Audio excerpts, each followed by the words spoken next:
Okay, it's your buddy Mike Messier, the hottest pick on the net. So it's 7/26, August 26th. The big day is here, and I just want to do a follow-up video, make this one shorter. First of all, I didn't say thanks to all the fucking people that watched my first video, Conor and 6, my prediction. So I will say thanks for watching that video, and thanks for watching this video. If you've taken the time to watch this video, good for you, and good for me. Everybody wins. Now, has my pick changed? No. My pick has not changed. What are my thoughts in the 25 days since I made that first video? First of all, it's interesting to me how real-life political news, the month of August 2017 has been very volatile, at least here in the United States, probably worldwide. Right now, we're dealing with a major natural, I guess, disaster of some kind that's taking parts of Texas and Florida to the extremes weather-wise and hurting people and probably killing some people, unfortunately. Racism has reared its head in a way that we didn't really think about. Charlottesville, Virginia, I believe it was the weekend of April 11th and, August 11th and 12th. I'm very tired in case you don't know. 2017, followed by the following weekend in Boston. Things were obviously not as vicious or violent in Boston, but tensions and so forth. Now this fight, McGregor-Mayweather, to get to the point, was kind of tapping into some of those things. And it's weird because Conor is not, obviously he's an Irishman, Floyd's an American, but the race baiting that these guys used, Conor calling Floyd boy several times very disrespectfully, Floyd getting so enraged that he called him the F word, faggot, if I can say it, and just a real disgraceful set of press conferences that pissed people off because of the amount of disgraceful things these people said to each other. And here we are now. But people still want to watch it. There's this kind of, I wouldn't say snobbery, but there's definitely camps. And like I said in my first video, if you don't want to watch this fight, I'm not going to hold it against you. It's not a man card thing or a man cave thing, in the case might be. I wouldn't put down people watching the fight or not watching the fight. I would say this: anyone who's trying to say that this is just a circus show or a freak show, that's fine. And if it proves, that likely it could very well just be a crap fight. It could really be just be posturing for 12 rounds and very little contact, or some type of reason to have a rematch. If that's the case, those pundits, would be proven correct. So there you have it. That all being said, we'll see what happens. I'm going to stick by my pick, Conor in 6. 236 into the 6th round. What does that mean exactly? To spell it out for you, I believe boxing is still 3-minute rounds. So that's just 24 seconds left on the clock. So pretty deep into the 6th. So what I'm saying is 2 minutes and 36 seconds expired into the 6th round is what I'm predicting. I'm going to stick by my pick. The other thing I want to talk about is predictions. Why make a prediction? Why make a prediction at all? What's the point of predicting anything in the world? Because you seem really cool and smart if you get it right. And there's so many things that could happen in a 12-round fight. Either guy could win or it could go to a decision, that if you're wrong, odds are you'll be wrong in your prediction.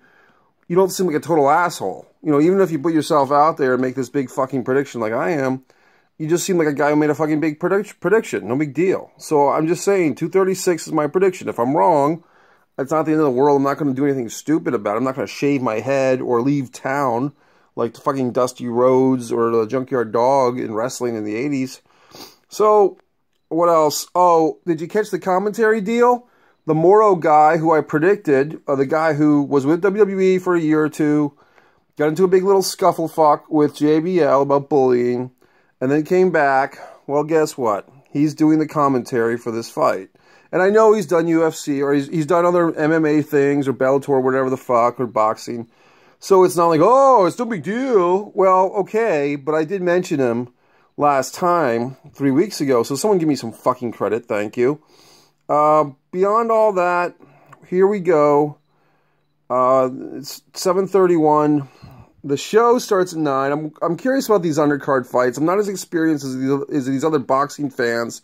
The last 8 years, I haven't really liked boxing, to be honest with you, because I get so disgusted with a lot of boring fights. But I did watch the Pacquiao-Mayweather, and I did watch Pacquiao's Jeff Horn deal, which I thought was clearly a decision that should have gone to Pacquiao, but I wasn't too upset about it because it's just Pacquiao just has an excuse to go back there, cash another paycheck, and fight the guy again in Australia again. So if you're a fight fan, I know everyone's, oh, Triple G and fucking Alvarez, I guess, then September 16th, then maybe people can stick around and watch that fight. And De La Hoya's being kind of complaining about it and whining about it. But, you know, he's got his own issues, obviously. So, once again, thanks for watching the videos. If you've taken the time, just think of me as your pal who just, maybe you know more about boxing than I do. I'm not offended if you do. I just see the elements of pop culture and sports and the crisscrosses of these patterns. And what I'm saying is this fight, once again, if it just goes into a boring decision of Mayweather in 12 rounds, then that's fine. Then we've been suckered fucking again. But I would like to think that this story is going to take a twist. Floyd, like I said, if it's money Mayweather, it's not integrity Mayweather. He's not doing this for integrity or love of boxing. He's doing it for money. Then that would be the reason more so why he'd be willing to job, why he'd be willing to lose. And that's wrestling terminology for take a fall. So those of you who have outspokenly commented that the weight thing, you said wasn't such a big deal. Some people commented. You're probably accurate, obviously, because both guys made weight.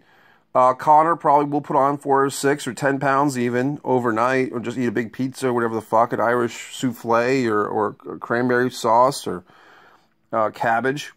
And fucking Floyd will do his thing. So, that all being said, I'm going to look forward to the fight.